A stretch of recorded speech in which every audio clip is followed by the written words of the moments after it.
राजा महाराजाओं के ज़माने की बात है। किसी गांव में मस्त राम नाम का एक युवक रहता था। वह था तो बहुत गरीब और उसे मुश्किल से ही भरपेट भोजन मिल पाता था, मगर फिर भी वह चिंता नहीं करता था और सदा हंसता मुस्कुराता रहता था। उसमें एक खास बात यह थी कि वह लोगों की मदद करने के लिए हमेशा तैयार रहता था। कोई उससे जो भी काम करने को कहता वह तुरंत कर देता था और बदले में जो भी मजदूरी मिलती उसे खुशी खुशी ले लेता था। बस यही उसकी आमदनी थी और इसी से उसका गुजारा होता था। एक दिन मस्तराम किसी धनी सेठ के यहाँ काम करने के लिए गया और सेठ उसके काम से बहुत खुश हो गए। उन्होंने खुश होकर मस्तराम से पूछा, भाई मस्तराम, मैं तुम्हारे काम से बहुत खुश हूँ। मैं तुम्हें इनाम देना चाहता हूँ। बोलो तुम्हें क्या इनाम चाहिए। मस्तराम ने मजाक मजाक में कह दिया कि सेठ जी, मेरे लिए एक ऐसी पोशाक बनवा दीजिए जिसे पहनकर मैं भी आप जैसा सेठ दिखने लगूं।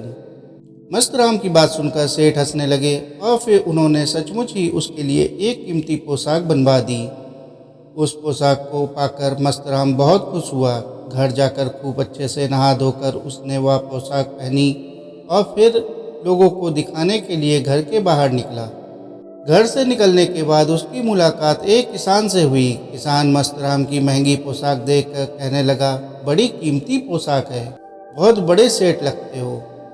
किसान की बात सुनकर मस्तराम पर मस्ती छा गई और फिर सेठों जैसा रौब दिखाते हुए बोला, सेठ क्या चीज़ है मेरे सामने। मेरे पास तो वो कीमती खजाना है जो यहाँ के राजा के पास भी नहीं है। यह सुनकर किसान हैरत में पड़ गया और उसने 3 बार ताली बजाई। जैसे ही किसान ने ताली बजाई, वहाँ पर 4 लोग आए और वे मस्तराम को पकड़कर अपने साथ ले गए। दरअसल वह किसान राजा था और वह उस समय किसान के भेष में घूम रहा था। उसके साथ उसके 4 सैनिक भी भेष बदलकर घूम रहे थे। सैनिक मस्तराम को दरबार में ले आए और फिर राजा ने मस्तराम से सवाल किया, सुनो नौजवान, जल्दी से हमें बता दो कि तुमने खजाने को कहाँ छिपा रखा है। महाराज, मैंने खजाने को कहीं नहीं छिपाया है, मस्तराम ने उत्तर दिया। कुछ देर पहले तो तुम कह रहे थे कि तुम्हारे पास तो वो कीमती खजाना है जो राजा के पास भी नहीं है। राजा ने आश्चर्य से पूछा, महाराज वो तो मैं अब भी कह रहा हूँ, मस्तराम ने फिर उत्तर दिया। तो फिर बताते क्यों नहीं कि कहाँ छिपा रखा है। जल्दी से बता दो, अन्यथा फिर कोड़ों की मार पड़ेगी और रोते रोते बताना पड़ेगा। राजा ने थोड़ा गंभीर होते हुए मस्तराम से बोला। कोड़ों की बात सुनकर मस्तराम हंसने लगा और यह देखकर राजा को उस पर बहुत क्रोध आया। वह बोले, मूर्ख आदमी, तू कोड़े खाने की बात पर भी हंस रहा है, क्या तुझे डर नहीं लगता। इस बार मस्तराम हाथ जोड़कर खड़ा हो गया और बोला, क्षमा करें महाराज, सच में मेरे पास आपके और दुनिया के सब खजानों से कीमती खजाना है, मगर वह धन नहीं है बल्कि मन का खजाना है।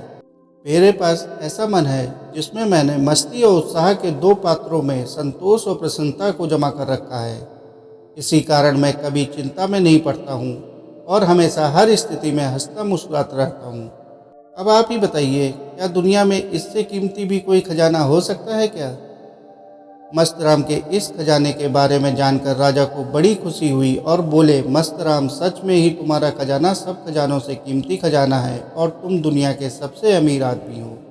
दोस्तों, आपको यह कहानी कैसी लगी कमेंट करके बताएं और इसी प्रकार की कहानियों के लिए चैनल को लाइक करें, सब्सक्राइब करें। धन्यवाद।